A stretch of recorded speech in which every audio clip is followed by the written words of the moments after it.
Tu ne croiras jamais ce qu'un président a fait pour éradiquer la violence dans son pays. Le Salvador était l'un des pays les plus dangereux au monde, mais tout a changé grâce à Nayib Bukele Ortez. En quelques années, il a démoli les gangs, sécurisé les rues et redonné espoir à tout un peuple. Mais comment cela peut-il arriver? Bukele commence sa carrière politique en 2012 lorsqu'il est élu maire de Nuevo Cuscatlán sous la bannière du FMLN, Front Farabundo Martí de Libération Nationale, un parti de gauche. Son style de gestion moderne et son image jeune le rendent populaire. En 2015, il est élu maire de San Salvador, la capitale. Là encore, il se démarque par une approche innovante, utilisant les réseaux sociaux pour communiquer directement avec les citoyens.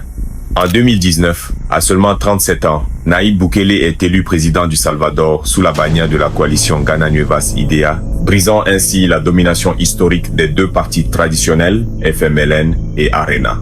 Depuis lors, Bukele a lancé la guerre contre les gangs, plus de 75 arrestations, une méga prison construite pour enfermer les pires criminels et un déploiement militaire stratégique. Résultat, un taux d'homicide réduit de plus de 90% en 5 ans. Il fait du Salvador le premier pays à adopter le Bitcoin comme monnaie légale. Une décision controversée mais audacieuse, visant à attirer les investisseurs et moderniser l'économie.